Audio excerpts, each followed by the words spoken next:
छठा अध्याय। ब्रह्मादि देवताओं का कैलाश जाकर श्री महादेव जी को मनाना। श्री मैत्री जी कहते हैं, विदुर जी, इस प्रकार जब रुद्र के सेवकों ने समस्त देवताओं को हरा दिया और उनके संपूर्ण अंग प्रत्यंग भूत प्रेतों के त्रिशूल, पट्टिश, खड़ग, गदा, परिग और मुदगर आदि आयुधों से छिन्न भिन्न हो गए, तब वे ऋत्विज और सदस्यों के सहित बहुत ही डरकर ब्रह्मा जी के पास पहुंचे और प्रणाम करके उन्हें सारा वृत्तांत कह सुनाया। भगवान ब्रह्मा जी और सर्वांतरयामी श्री नारायण पहले से ही इस भावी उत्पात को जानते थे, इसी से वे दक्ष के यज्ञ में नहीं गए थे। अब देवताओं के मुख से वहां की सारी बात सुनकर उन्होंने कहा, देवताओं, परम समर्थ तेजस्वी पुरुष से कोई दोष भी बन जाए तो भी उसके बदले में अपराध करने वाले मनुष्यों का भला नहीं हो सकता। फिर तुम लोगों ने तो यज्ञ में भगवान शंकर का प्राप्य भाग न देकर उनका बड़ा भारी अपराध किया है, परंतु शंकर जी बहुत शीघ्र प्रसन्न होने वाले हैं, इसलिए तुम लोग शुद्ध हृदय से उनके पैर पकड़कर उन्हें प्रसन्न करो, उनसे क्षमा मांगो। दक्ष के दुर्वचन रूपी बाणों से उनका हृदय तो पहले से ही बिंध रहा था, उस पर उनकी प्रिया सती जी का वियोग हो गया, इसलिए यदि तुम लोग चाहते हो कि वह यज्ञ फिर से आरंभ होकर पूर्ण हो तो पहले जल्दी जाकर उनसे अपने अपराधों के लिए क्षमा मांगो, नहीं तो उनके कुपित होने पर लोकपालों के सहित इन समस्त लोकों का भी बचना असंभव है। भगवान रुद्र परम स्वतंत्र हैं, उनके तत्व और शक्ति सामर्थ्य को न तो कोई ऋषि मुनि, देवता और यज्ञ स्वरूप देवराज इंद्र ही जानते हैं और न स्वयं मैं ही जानता हूं, फिर दूसरों की तो बात ही क्या है। ऐसी अवस्था में उन्हें शांत करने का उपाय कौन कर सकता है। देवताओं से इस प्रकार कहकर ब्रह्मा जी उनको प्रजापतियों को और पितरों को साथ ले अपने लोक से पर्वत श्रेष्ठ कैलाश को गए, जो भगवान शंकर का प्रिय धाम है। उस कैलाश पर औषधि, तप, मंत्र तथा योग आदि उपायों से सिद्धि को प्राप्त हुए और जन्म से ही सिद्ध देवता नित्य निवास करते हैं। किन्नर, गंधर्व और अप्सरादि सदा वहां बने रहते हैं। उसके मणिमय शिखर हैं जो नाना प्रकार की धातुओं से रंग बिरंगे प्रतीत होते हैं। उस पर अनेक प्रकार के वृक्ष, लता और गुलमादि छाए हुए हैं, जिनमें झुंड के झुंड जंगली पशु विचरते रहते हैं। वहां निर्मल जल के अनेकों झरने बहते हैं और बहुत सी गहरी कंदरा और ऊंचे शिखरों के कारण वह पर्वत अपने प्रियतमों के साथ विहार करती हुई सिद्ध पत्नियों का क्रीड़ा स्थल बना हुआ है। वह सब ओर मोरों के शोर, मदांध भ्रमरों के गुंजार, कोयलों की कूह कूह ध्वनि तथा अन्यान्य पक्षियों के कलरव से गूंज रहा है।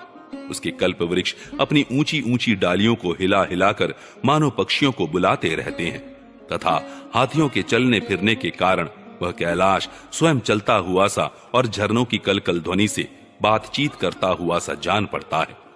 मंदार, पारिजात, सरल, तमाल, शाल, ताड़, कचनार, असन और अर्जुन के वृक्षों से वह पर्वत बड़ा ही सुहावना जान पड़ता है।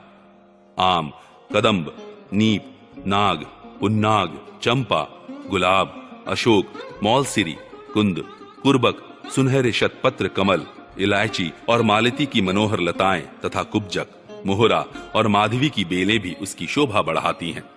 कटहल, गूलर, पीपल, पाकर, बड़, गूगल, भोज वृक्ष, औषधि जाति के पेड़, सुपारी, राजपूग, जामुन, खजूर, आमड़ा, आम, प्याल, महुआ और लिसौड़ा आदि विभिन्न प्रकार के वृक्षों तथा पोले और ठोस बांस के झुरमुटों से वह पर्वत बड़ा ही मनोहर मालूम होता है।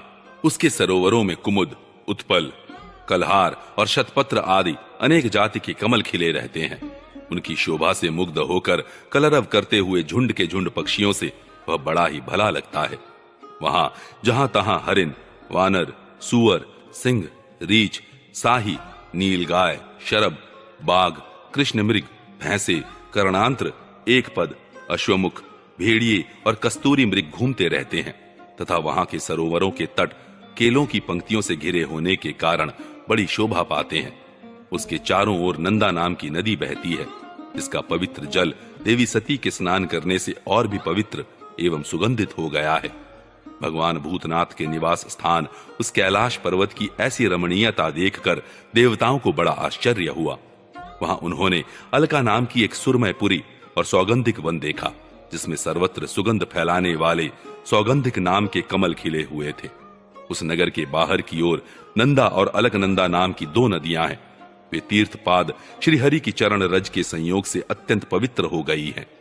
विदुर जी, उन नदियों में रति विलास से थकी हुई देवांगनाएं अपने अपने निवास स्थान से आकर जल क्रीड़ा करती हैं और उसमें प्रवेश कर अपने प्रियतमों पर जल उलीचती हैं। स्नान के समय उनका तुरंत का लगाया हुआ कुछ कुमकुम धुल जाने से जल पीला हो जाता है।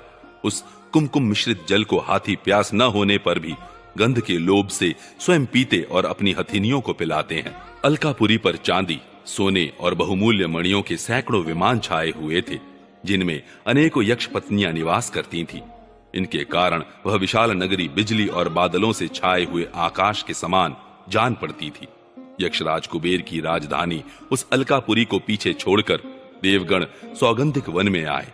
वह वन रंग बिरंगे फल, फूल और पत्तों वाले अनेकों कल्प वृक्षों से सुशोभित था। उसमें कोकिल आदि पक्षियों का कलरव और भौरों का गुंजार हो रहा था तथा राजहंसों के परम प्रिय कमल कुसुमों से सुशोभित अनेकों सरोवर थे। वह वन जंगली हाथियों के शरीर की रगड़ लगने से घिसे हुए हरिचंदन वृक्षों का स्पर्श करके चलने वाली सुगंधित वायु के द्वारा यक्ष पत्नियों के मन को विशेष रूप से मथे डालता था। बावलियों की सीढ़ियां वैदुर्य मणि की बनी हुई थी। उनमें बहुत से कमल खिले रहते थे। वहां अनेकों किम पुरुष जी बहलाने के लिए आए हुए थे। इस प्रकार उस वन की शोभा निहारते जब देवगण कुछ आगे बढ़े, तब उन्हें पास ही एक वट वृक्ष दिखलाई दिया। वह वृक्ष 100 योजन ऊंचा था तथा उसकी शाखाएं 75 योजन तक फैली हुई थी।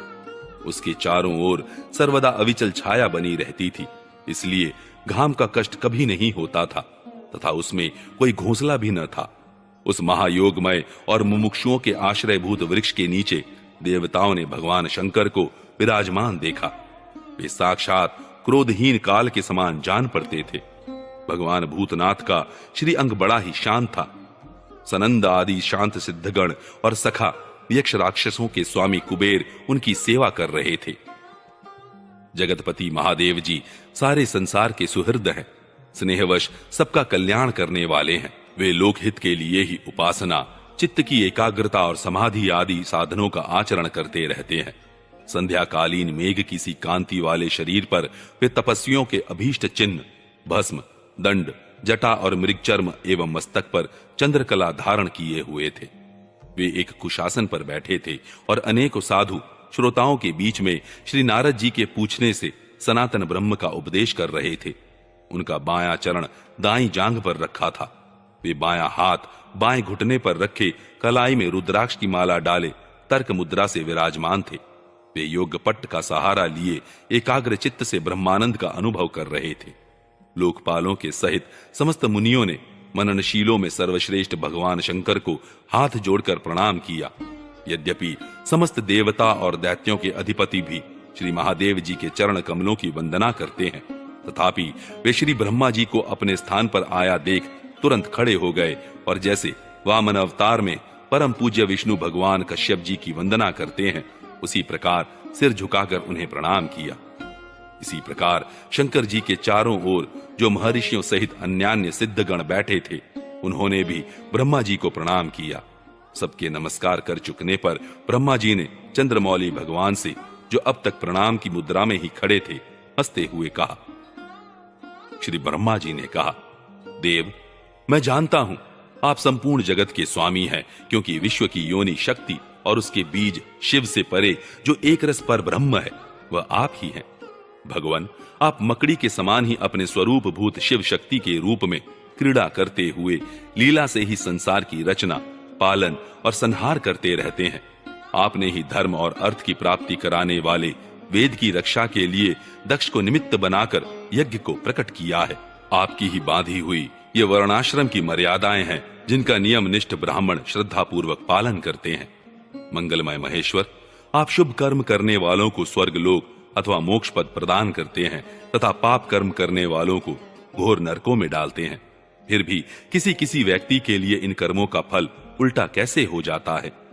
जो महानुभाव आपके चरणों में अपने को समर्पित कर देते हैं, जो समस्त प्राणियों में आपकी ही झांकी करते हैं और समस्त जीवों को अभेद दृष्टि से आत्मा में ही देखते हैं, वे पशुओं के समान प्राय क्रोध के अधीन नहीं होते। जो लोग भेद बुद्धि होने के कारण कर्मों में ही आसक्त हैं, जिनकी नीयत अच्छी नहीं है, दूसरों की उन्नति देखकर जिनका चित्त रात दिन कुढ़ा करता है, और जो मर्म भेदी अज्ञानी अपने दुर्वचनों से दूसरों का चित्त दुखाया करते हैं, आप जैसे महापुरुषों के लिए उन्हें भी मारना उचित नहीं है, क्योंकि वे बेचारे तो विधाता के ही मारे हुए हैं।